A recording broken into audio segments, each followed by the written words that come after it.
ask you guys, well, Matthew specifically, I mean, Psycho Goreman, one of my favorite movies. Oh, wow. I love it. I rewatched it last night. I forgot just how good it was. I'm like, why has there not been a sequel to that? Would you be game for a sequel? I would be game for a sequel. The reason there hasn't been a sequel is because the money is not there. So Steven went over and above with the budget that he has. I think they really put everything into this, and to do that again, he called in every favor to make that movie.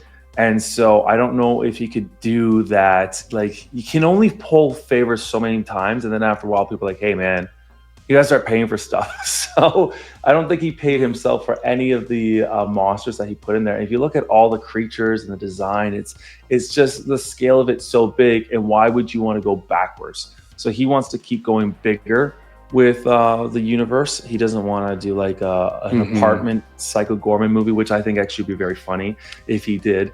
But yeah, it's really coming down to, can he get the budget to go and tell the story that he wants to tell? So. And when he does, I'm there. I'm ready to rock and roll. Yeah, I mean, the fan base is definitely there. It's like full-blown cult status at this point. Making Psycho Goreman wearing that bodysuit, what was that whole process like? So the process is it's awful. I'm a texture guy. If something like scratches me the wrong way, I'm totally out. And that suit was the closest thing to hell on earth.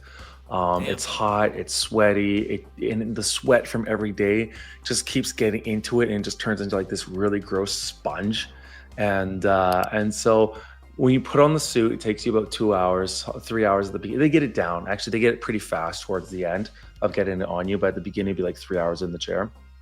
And then the first hour in this suit, you're like, I'm a god. Like, it's so much fun, and you're running around and you feel like you have superpowers.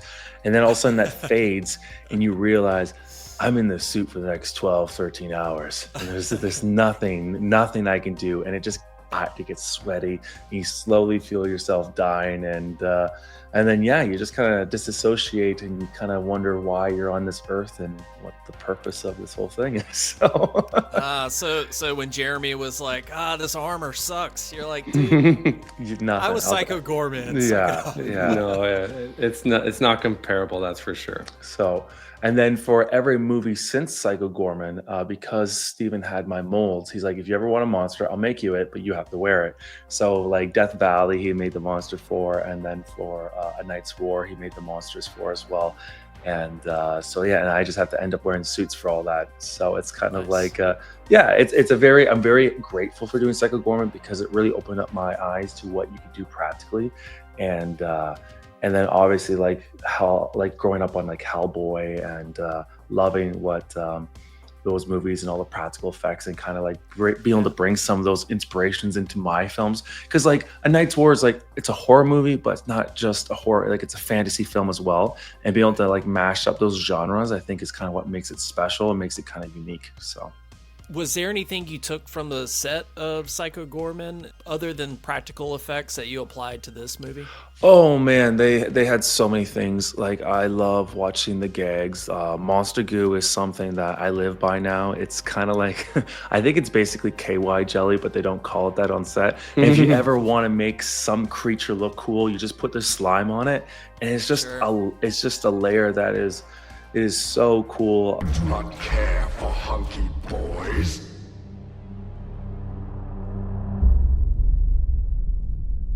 Or do I? And then just watching Steven, how he directed stuff, how he did the practical effects, and like in the order that they did things was just, it was great. It's like going to film school and just getting educated and not having to pay for it, just having to sit in a little purple suit and watch. So.